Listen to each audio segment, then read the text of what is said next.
Hello दोस्तों, नमस्कार। मैं प्रेमनाथ तिवारी चैनल पर आपका स्वागत है। आपको खुशखबरी बतानी है कि आप लोगों का मन पसंदीदा पद आ गया है एएलपी का, और जिसे हम लोग जो है बहुत दिनों से इंतज़ार कर रहे थे। लेकिन खेद एक बात का है कि बहुत कम वैकेंसी दे रखा है। हम लोग लगभग आशा करते थे कि 50 के ऊपर आएगा, 50,000 के, लेकिन बहुत ही कम 5,000 आया है। बट अब जो आया है उसी पे हम लोगों को विचार विमर्श करना है और अपने कैरियर की जो अहम भूमिका है, जो हमारा कुछ पल बचा हुआ है। अब कुछ लोगों का तो इतना हो गया है एज कि बस 2-4 दिन बचे हुए हैं, तो कृपया करके इनको भरें इस फॉर्म को। और मैं ले चलता हूँ आपको, मैंने कुछ स्क्रीनशॉट लिए हुए हैं, उनसे आपको मैं जानकारी देता हूँ क्या है, कैसे है, किन किन जगहों पे है। हाँ, वीडियो थोड़ी लंबी हो सकती है, लेकिन आप लोग पूरी जानकारी ज़रूर लेना, क्योंकि हर जानकारी बार बार आप इधर उधर खोजेंगे, बाद में आपको दिक्कत होगी। तो अभी ये आ गई है हमारा government of India ministry of railway. तो इसका रिक्वायरमेंट हमारा बोर्ड दे रखा है, तो कहाँ कहाँ दिया है नोटिस ज़रूर देख लेंगे। CEN नंबर 01/2024 और हमारा असिस्टेंट लोको पायलट का है ALP, जिसको हम लोग शॉर्ट फॉर्म में बोलते हैं। अभी ये एप्लीकेशन जो है 20/1/24 से शुरू हो जाएगा भरना, और क्लोजिंग डेट इसका है 19/2/2024 रात 12 बजे तक।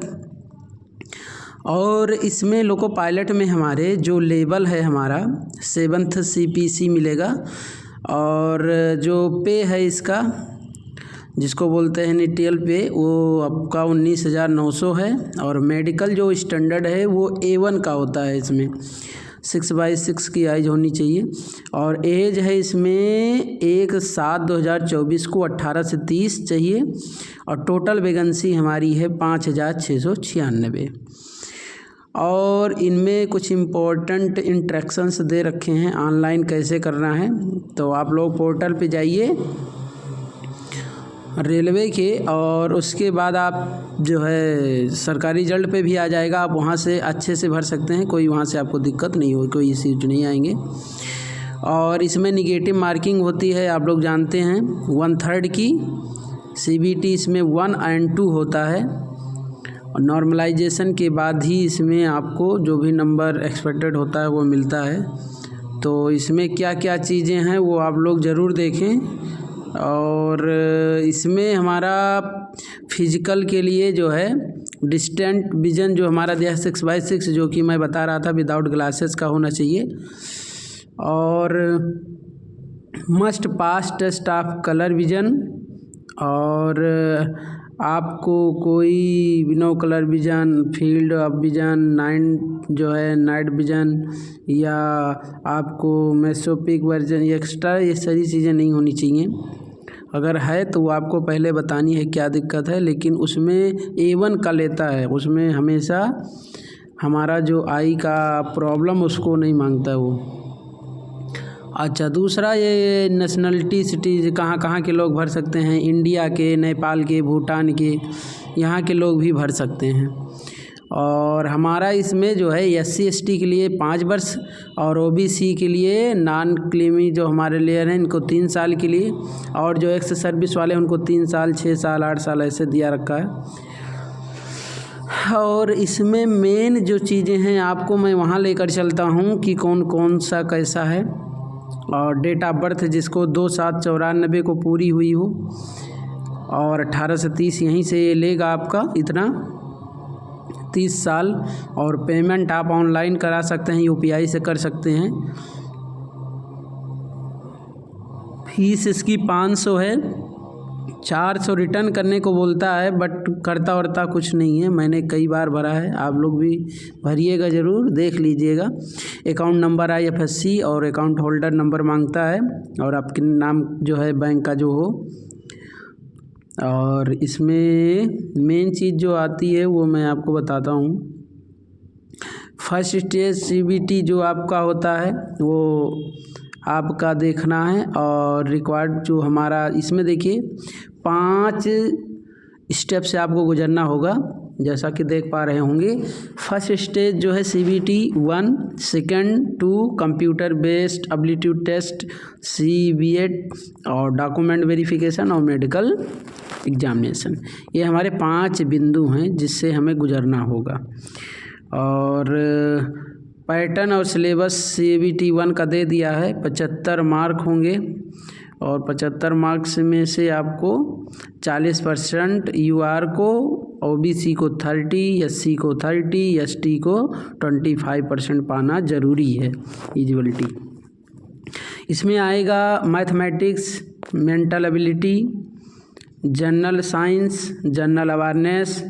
सेकंड स्टेज में हमारा आएगा जो हमारी सॉर्टिंग होती candidate for CBT shall be done RRB wise and community wise as per their normalise mark and maintain. ये 1 के ऊपर देता है, और इसमें सिर्फ पास होने के लिए ही होता है इसमें शॉर्ट लिस्टेड वाले में, और SB2 में हमारा सिर्फ क्वालिफाई नेचर का होता है, इसमें और ज़्यादा कुछ ज़्यादा दिक्कत नहीं होती है। अब आता है हमारा पार्ट A में जो आता है वो 100 क्वेश्चन 90 मिनट का, और पार्ट B में जो है 75 क्वेश्चन 60 मिनट। ये हमारा 2 का है। और इसमें भी आती है मैथमेटिक्स, जनरल जो है intelligence and reasoning, basic science and engineering. Syllabus part 2 का है। इसमें जो है क्वालिफाई परसेंटेज होता है 35 वाल परसेंटेज, जिसमें आपका मिलता है 35 आप पाते हैं पास हो जाते हैं, उसके लिए बहुत ज़्यादा दिक्कत नहीं है। और इसमें जो जिसका होता है वही उसको देना होता है, जैसे ITI से है तो उसको fitter mechanic, motor mechanic, diesel Turner, machinist, refrigeration and air conditioning जो है मैकेनिक, हीट इंजन, मिल राइट्स, मेंटेनेंस मशीन मैकेनिक, ये आपके होने चाहिए ट्रेड सब्जेक्ट वाइज। B में आपको मिलेंगे जो हमारा CBT 2 का होता है। अच्छा, दूसरा हमारा जो क्वालिफाई करना है कैंडिडेट को ट्रेड में, वो इलेक्ट्रिकल इंजीनियरिंग, चाहे combination of various stream of electrical engineering, तो उनको इलेक्ट्रीशियन का जो है, और इंस्ट्रूमेंट मैकेनिक, वायरमैन, और आर्मेचर, कॉयल और विंडर, और refrigeration and air conditioning mechanic, ये इनके सब्जेक्ट होंगे। और इलेक्ट्रिकल इंजीनियरिंग और combination of various stream of electronics engineer, इनमें होंगे इलेक्ट्रॉनिक्स मैकेनिक और मैकेनिक रेडियो TV, इनके ये सिलेबस होंगे। और mechanical engineering and combination of various stream of mechanical engineering के लिए ये फिटर का mechanic, motor vehicle, tractor machine जो मैकेनिक होते हैं, mechanic diesel Turner, machinist, refrigerator and air conditioning machining, heat engine, mill rights वगैरह, ये मैंने आपको पहले भी बताया था। और ऑटोमोबाइल इंजीनियरिंग जो कम्बिनेशन वेरियस सिस्टम को ऑटोमोबाइल इंजीनियरिंग के होते हैं, उनको मैकेनिक मोटर व्हीकल का, और ट्रैक्टर मैकेनिक, और mechanic diesel, heat engine, refrigeration and air conditioning mechanic, इतना चीज़ उनमें आना है। अपना अपना सिलेबस बहुत अच्छे से समझें और जानें। डॉक्यूमेंट वेरिफिकेशन तो बाद में होना है, जो बहुत ज़रूरी है वो आप लोग समझें। डॉक्यूमेंट वेरिफिकेशन तो दोनों हो जाएगा, उसके बाद ही होना है। तो अप्लाई कैसे करना है इसको, और ऑनलाइन आप लोगों को इसको डालना है। अब इसमें जो जिस जाति का होगा वो भी इसमें लगाना होता है, तो आप लोग कास्ट सर्टिफिकेट जो भी है अपना बनवा के तैयार रखिए, क्योंकि नेक्स्ट मंथ ही इसका लास्ट डेट है।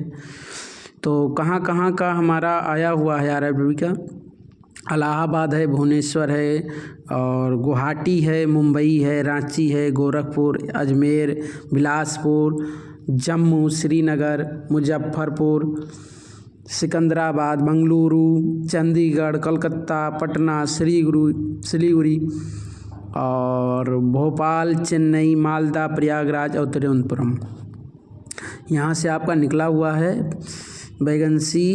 तो आप लोग ज़रूर इसको हाँ, और दूसरा एक मोबाइल नंबर और ईमेल आईडी अच्छे से उसको हमेशा चलता है उसी को डालना है, नहीं तो बाद में आपको इन्फॉर्मेशन जो भी होगी वो मिल नहीं पाएगी, तो आप भी दिक्कत में आ सकते हैं। SC/ST के लिए जो है ट्रैवल फ्री होगा, उनका अपना ओरिजिनल कम्युनिटी सर्टिफिकेट दिखाना होगा। ई कॉल लेटर जब आएगा तो उनके लिए छूट है और किसी के लिए नहीं है भैया। हाँ, तो आप लोग अच्छे से समझिए और इसमें रेलवे जोन के हिसाब से आप लोग भरिए, और इसमें जो मैंने शुरू में बताया वही है। इसमें आप ITI पास हों, 10वीं ITI, या आप अप्रेंटिस किए हों, या आप 10वीं के बाद आपने कोई डिप्लोमा कर रखा हो, mechanical, electrical, electronics, automobile engineering, या आपने ITI और डिप्लोमा दोनों कर रखा हो, इन्हीं सारे स्ट्रीम से यानी ट्रेड से। और अहमदाबाद, अजमेर, बंगलोर, अब देखिए अहमदाबाद में हमारा टोटल 238 है, अजमेर का हमारा टोटल 228, बंगलोर का 473, और भोपाल का हमारा है 219, और इसमें WCR आता है और एक WR आता है, तो उसमें केवल 65 है।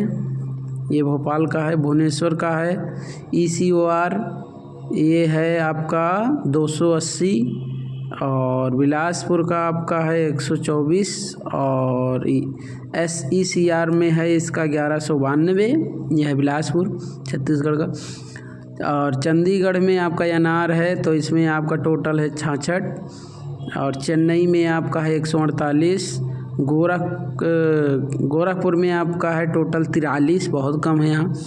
गुवाहाटी 62 है, जम्मू श्रीनगर का 39 है, कलकत्ता आपका ER है 254, और SER है आपका 91, मालदा आपका ER है 161, और SER है आपका 56, मुंबई में SCR का है हमारा 26, WR का हमारा है 110, CR का है हमारा 411, मुजफ्फरपुर में ECR में आता है ये हमारा, तो रीजन तो 38 है, पटना हमारा ECR में 38 और NCR में 241, और NR में हमारा 45, ये प्रयागराज।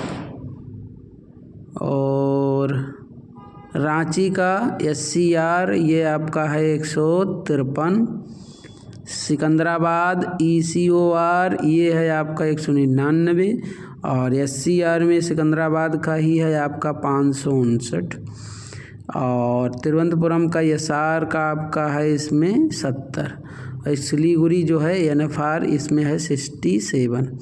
तो टोटल मिला के आपका 5696 है टोटल।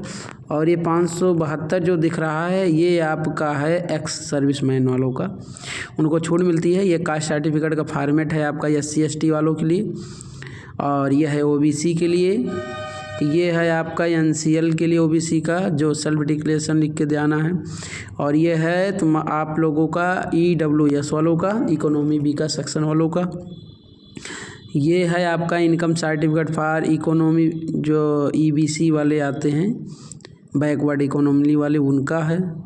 और self declaration to submit by candidate from minority to communities का होता है, वेबियर का जो हमारा होता है, वेबर जो होते हैं एग्जामिनेशन फ़ी का उनका माफ़ होता होगा।